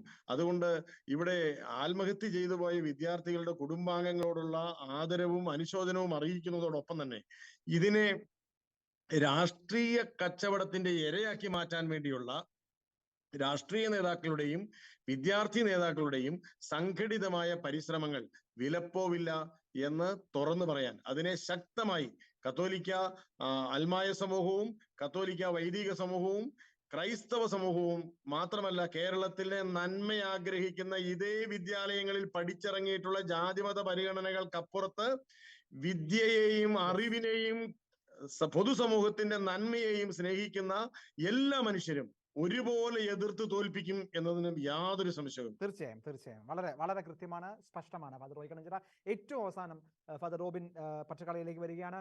ഇനിയുള്ള മുന്നോട്ടുള്ള കോളേജിന്റെ മുന്നോട്ടുള്ള പ്രവർത്തനങ്ങൾ, കോളേജിന്റെ മുന്നോട്ടുള്ള പ്രവർത്തനങ്ങളെ കുറിച്ച് വളരെ വേഗം അങ്ങേക്ക് പറയാം. ഇന്ന് PTA മീറ്റിംഗ് കഴിഞ്ഞു. ഇനിയുള്ള മുന്നോട്ടുള്ള യാത്രയെ ഒന്ന് PTA പറഞ്ഞതുപോലെ തന്നെ മുന്നോട്ടുള്ള പ്രയാണം എന്ന് പറയുന്നത് പഴയതുപോലെ തന്നെ ഏറ്റവും സ്മൂത്തായിട്ട് ഏറ്റവും നന്നായിട്ട് മുൻപോട്ട് കൊണ്ടുപോകണം തന്നെയാണ്. പഴയതുപോലെ തന്നെ ക്യാമ്പസ് തിരിച്ചു വന്നു, സമരങ്ങളെല്ലാം പിൻവലിച്ചു. എന്ത് അജണ്ടയാണ് അതിന്റെ പിന്നിലെങ്കിലും അതൊക്കെ അംഗീകരിക്കപ്പെട്ടു, അല്ലെങ്കിൽ കുട്ടികളുടെ ആവശ്യം അംഗീകരിക്കപ്പെട്ടു. കുട്ടികളും പറഞ്ഞിരുന്നത് കൗൺസിലിങ്ങിനുള്ള സൗകര്യം അവർക്ക് കൊടുക്കണമെന്നുള്ളതാണ്. വർഷങ്ങളായിട്ട് 2 പേര് എല്ലാ ദിവസവും പ്രൊഫഷണൽ കൗൺസിലേഴ്സ് 2 പേര് നമ്മളുടെ ക്യാമ്പസിലുണ്ട്. 2 പേര് ആവശ്യമുള്ളപ്പോൾ 2 പേര് പുറത്തുനിന്ന് വരുന്നുണ്ട്. അങ്ങനെ 24 മണിക്കൂർ നമ്മള് ക്യാമ്പസിൽ എല്ലാ സൗകര്യങ്ങളും കൊടുത്തുകൊണ്ട് തന്നെയാണ് ഈ കുഞ്ഞുങ്ങളെ വളർത്തുന്നത്. അതിന് ഇടയ്ക്ക് ഒരു ഭംഗം വന്നു.